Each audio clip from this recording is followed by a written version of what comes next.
So Peter, where do you think you'd be today if you hadn't seen Leah that night in the bar and you laid eyes on her?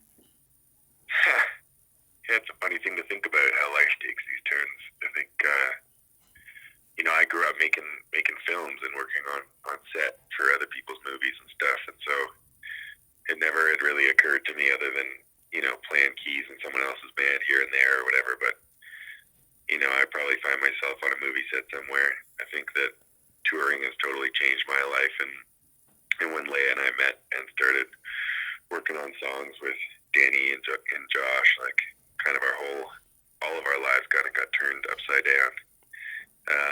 And in the best way. I think now we just feel so lucky. We're just being creative all the time in all kinds of ways. And so I'm definitely grateful. Do you think that you're all kind of inspiring each other and pushing each other?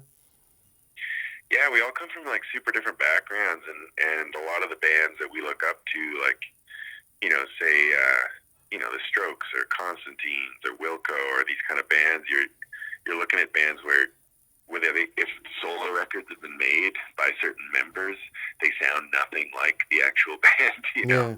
And so we feel really lucky to be a part of that, where like everybody kind of adds this flavor that we really wouldn't be able to access otherwise. And obviously Leia and I's voices being so different, it's just sort of one of those times where there's no way that we could make July Talk music without one of the members involved. And so the kind of difference between the voices and between the tastes is kind of what makes it special and what kind of keeps us doing it. It's great dynamic, both you and Leia and the band. Was Yeah. Leia's background originally in dance? Leia went to a school called Concordia in Montreal, which is kind of one of the best arts schools in Canada. It like focuses on, I guess you could say, more like analog techniques of art making than other schools. And so, yeah, she's done a ton of choreography and performance art. She founded a performance art collective called Wives, and has made some amazing stuff with them. So she kind of always definitely influenced me a lot in terms of how I think about my own movement on stage and just the way that people can be kind of taking it in. I think that when we first started the band, it was like, we're grappling at each other on stage and having a blast, but it's always like important to remember that, your movements obviously are saying things, and it's like a language and it's a communication between you and the crowd, and it's fun to kind of grab onto that and try your best to make that part of the show. And so we have a lot of fun, and she's definitely like taught me a lot about how to communicate with movement. There's definitely a great communication between you on stage and in the videos. I was going to mention that with the videos, I mean, they're truly amazing and creative and exciting. And I was going to compliment you or ask you if you have some video genius putting them together. But now you say you have a background in film. Are you behind most of the creativity there? It's a team of us that we grew up making movies together. I met Josh in film school when I first moved to Toronto from the prairies, and so we kind of like became part of a community in Toronto with a whole scene of filmmakers, and so we collaborate a lot. This upcoming record that we're working on now, we're shooting all the way across the U.S. on this tour and making a bunch of different videos and different things. We just shot all day in Boston today, which is so much fun. And so yeah, it's kind of like a constant, nice, push and pull between that sort of like the film side and the music side, because right as you kind of finish a piece of music, all of the ideas you've had as it's gone along visually, you can start thinking about ways to make them a reality. And so it's a real. I feel so lucky being able to kind of have my feet on both sides of that kind of fence. I like that push and pull little jab. Yeah. So you've got millions of views on your YouTube videos alone. You got thousands and thousands of social media followers. What's holding you back from getting on the top of the charts, or at least getting on, say, regular radio or satellite radio? What can we do to help? I don't know, man. It's not really like a thing that you really have control over. I think that Leigh and I probably resist a certain amount of kind of cutesiness when it comes to the guy-girl dynamic that probably would help us out getting us on more mainstream radio. You know, there's been labels over the years that have wanted us to, you know, stand back to back with a smoking gun kind of shit. That's not really up our alley. And so for us, I think that we're kind of more interested in a bit more of like a nuanced approach. And so we hope that we can continue to tour in the States and just like keep doing what we're doing, because we're not really obviously interested, like most artists, in going outside of what feels natural and kind of has integrity to us.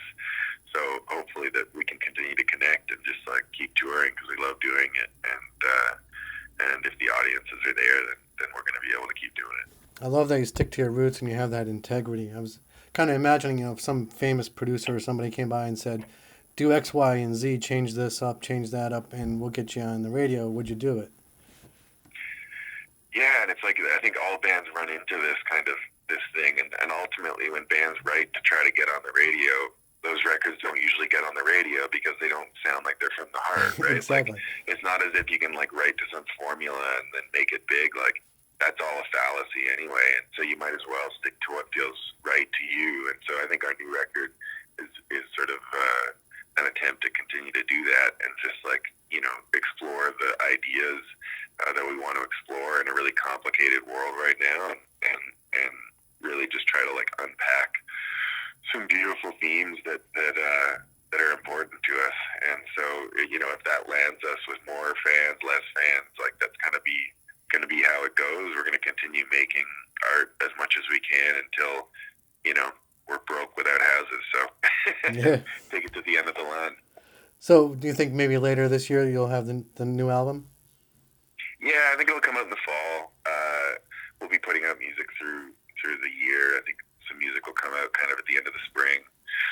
And yeah, we're just really excited for kind of this next step. It feels like a huge step forward for us. We worked with like this producer that did all the Courtney Barnett's records and the drones, and we just had a blast making it. And I think the music is a huge step forward for us. Excellent. I'm excited. I'm really excited. And I think it's been like 3 years since you had Touch released, right? Exactly, yeah. So definitely, we're anxious to hear new July Talk. And until then, we'll keep listening to all the stuff you've put out already. Appreciate that so much, man.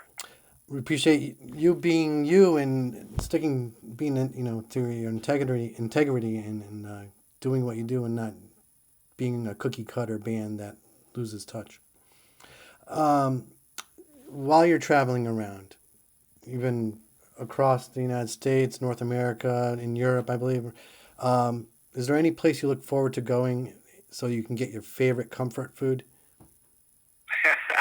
You know, what's crazy is that it sounds like we're, you know, a hipster bohemian by saying this, but in Portland, there's this place called Nong's Chicken, which is the most simple, like, incredible food that we've ever eaten.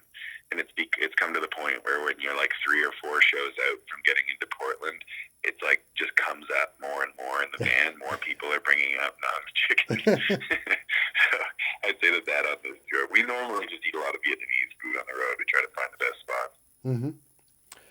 I'll definitely make note of that if I'm ever in Portland. Portland, Oregon, right? Yeah, exactly. Yeah. I go to Portland, Maine, but now in Portland, Oregon. Also a great town. Absolutely. Definitely love it there. Thank you, Peter. I appreciate you spending some time with us and with me, and looking forward to the new album and seeing you. You're going to be in Philadelphia tomorrow, the Fillmore in Silver Springs, Maryland, and then back in Brooklyn, New York on Monday. So got plenty of chances to see if we're willing to travel a little bit, and you're definitely worth it. Well, thanks so much. Thanks for playing the music, Mark. Appreciate you having me